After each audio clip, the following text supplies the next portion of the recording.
से कहिए श्री राधे, बोल बांके बिहारी लाल की जय।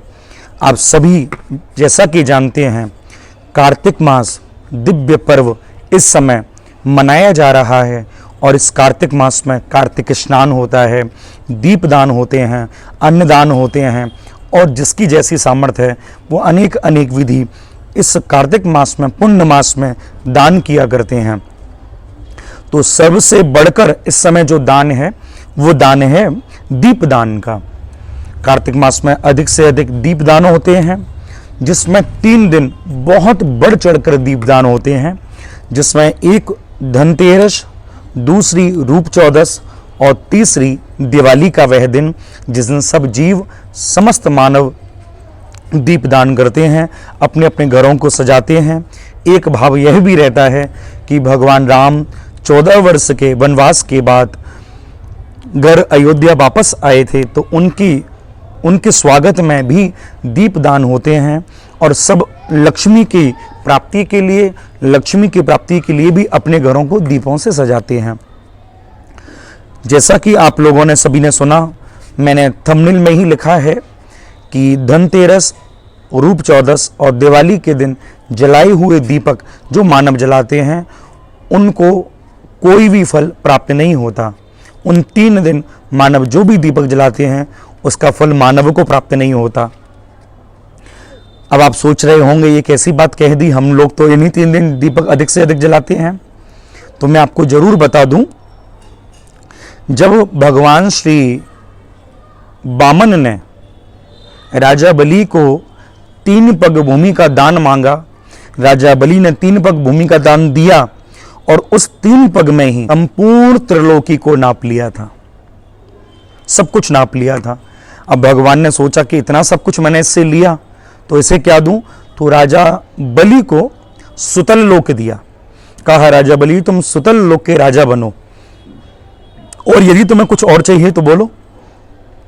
राजा बलि ने कहा कि प्रभु आपने मुझे लोक दिया रहने के लिए, बहुत बड़ी कृपा।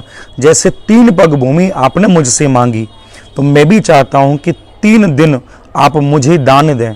बोले वो 3 दिन कौन से हैं, तो कहा धनतेरस, रूप चौदस और दिवाली। आप ये 3 दिन मुझे दान में दीजिए।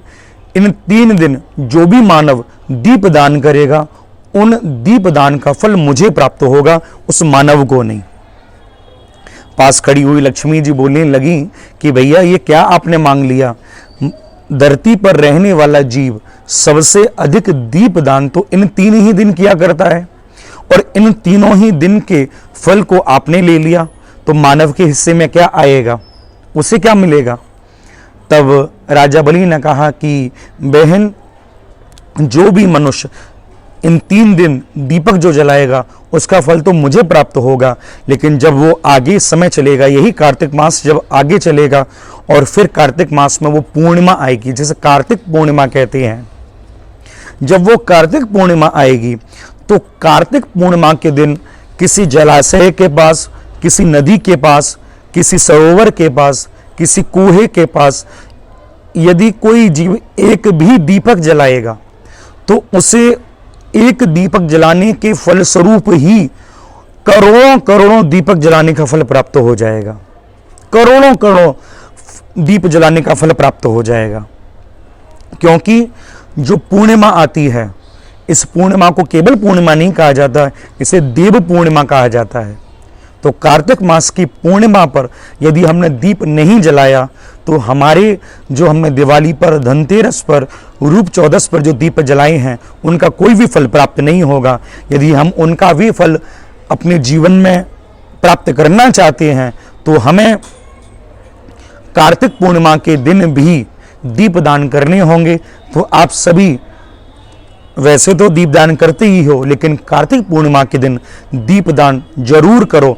और एक निवेदन और आप सभी से कि जब दीपदान करो तो किसी नदी में प्रवाहित मत करो, उस दीपक को आप उसके किनारे रख दो, क्योंकि नदी में प्रवाहित करने का प्रावधान कहीं पुराणों में नहीं है, लेकिन किनारे रखने का प्रावधान है। तो आप सभी से, जिससे हमारी यमुना जी, हमारी माँ गंगा, सभी जो सरोवर हैं सब स्वच्छ रहेंगे, पवित्र रहेंगे, इसलिए हम दीपदान उनके किनारे पर करें, ना कि उनमें प्रवाहित करके। प्रेम से कहिए श्री राधे। आप सभी को कार्तिक मास की हार्दिक हार्दिक शुभकामनाएं। प्रेम से कहिए श्री राधे।